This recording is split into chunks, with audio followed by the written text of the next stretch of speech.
Hi friends, வணக்கம். Welcome back to my channel. இந்த வீடியோவில் பார்க்குற செடி எத்தனை பேர் பார்த்துருப்பீங்கன்னு தெரியல. பட் நிறைய பேர் பார்த்துருப்பீங்க. ஆனால் அது எதுக்கு யூஸ் ஆகும் அப்படின்னு தெரியாமையே பார்த்துட்டு நம்ம போயிருப்போம்.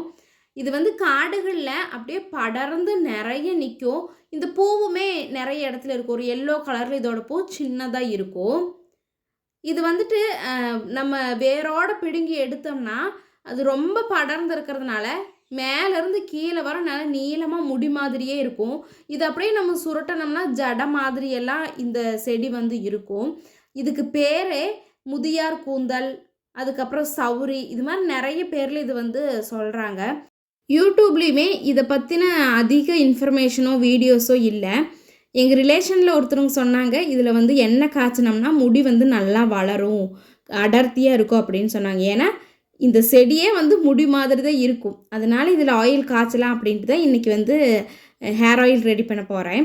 ஃபஸ்ட்டு நம்ம இது மண்ணில் படர்ந்துருக்கிறனால நிறைய மண் இருக்கும். இதை நல்லா கழுகி எடுத்துக்கலாம். இது ஒரு 4-5 டைம் கழுகுனா தான் இதில் உள்ள மண் ஃபுல்லாக போகும். கழுகி எடுத்ததுக்கப்புறமா இதை அப்படியே நம்ம ஜாரில் போட்டு அடிக்க முடியாது. ஏன்னா ரொம்ப நீளமாக இருக்கும். அது சிசர்ஸ் வச்சு நல்லா கட் பண்ணி சின்ன சின்ன பீஸ் ஆக்கிட்டு அதுக்கப்புறமா நம்ம மிக்சியில் போட்டு அடித்தோம்னாலுமே நல்லா அடிப்படாது. இதில் எதுவுமே நம்ம வேஸ்ட்டாக்க வேண்டாம். அப்படியே போட்டு அடிக்கிறதுக்கு ஸ்டார்ட் பண்ணிடலாம். அடித்து எடுத்தோம்னா இது மாதிரி கிடைக்கும். இதை ஆயில் ரெடி பண்ணுறதுக்கு இப்போ ஸ்டார்ட் பண்ணலாம். இந்த தேங்காய் எண்ணெய் நாங்கள் வீட்லேயே ரெடி பண்ணுறது தான். சுத்தமான தேங்காய் எண்ணெய். இந்த தேங்காய் எண்ணெயை நல்லா சூடு பண்ணிவிட்டு ஸ்டவ்வை ஆஃப் பண்ணினதுக்கப்புறமா நம்ம மிக்சியில் போட்டு அடித்து வச்சுருந்த இந்த செடியுமே நல்லா இந்த எண்ணெயில் போட்டுடலாம். போட்ட உடனேயே இதில் பபுள் பபுளாக இப்போ வரும். பார்த்திங்கனாலே தெரியும், நல்லா பபுள்ஸ் வரும். ஏன்னா எண்ணெய் நல்லா சூடாக இருக்கும்போது போட்டதுமே நல்லா பபுள்ஸ் வரும். அதுக்கப்புறமா ஸ்டவ்வை ஆஃப் பண்ணிவிட்டு மூடி வச்சிடலாம். மூடி வச்சு ஒரு 5 ஹவர்ஸ், அப்படி இல்லைன்னா நைட்டு செஞ்சுட்டு மார்னிங் நம்ம எடுத்து பார்த்தோம்னா நான் இப்போ காமிக்கிற மாதிரியே நல்லா க்ரீன் கலரில் ஆயில் கிடைக்கும். இந்த ஆயிலை நீங்கள் கண்டிப்பாக எல்லாருமே யூஸ் பண்ணலாம்.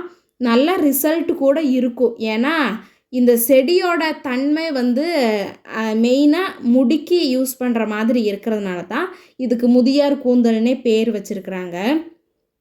கண்டிப்பாக இனிமேல் இந்த செடியை பார்த்துட்டு நீங்கள் போயிடாதீங்க. இதுவுமே ரொம்ப மருத்துவ குணம் உள்ள ஒரு செடி தான். மறக்காமல் இந்த செடியை எடுத்துகிட்டு உங்கள் வீட்டில் எண்ணெய் காய்ச்சி ஒரு மாதமாவது யூஸ் பண்ணி பார்த்துட்டு எப்படி இருந்ததுங்கிறத கமெண்டில் சொல்லுங்கள். இந்த எண்ணெய் காய்ச்சிற வரை எனக்கு ரொம்ப எக்ஸைட்மெண்ட்டாக இருந்தது. ஏன்னா இது எந்த கலரில் வரும் அப்படின்னு பார்க்குறக்கு. காய்ச்சினதுக்கப்புறமா அதோட வாசமும் நல்லா இருந்துச்சு. ஆயிலோட கலருமே நல்லா க்ரீன் கலரில் இருந்தது. நீங்களும் மறக்காமல் யூஸ் பண்ணி பாருங்கள். வீடியோ பிடிச்சிருந்ததுன்னு நினச்சிங்கன்னா லைக் பண்ணிவிட்டு சப்ஸ்கிரைப் பண்ணிக்கோங்க. தேங்க்ஸ் ஃபார் வாட்சிங். Bye bye.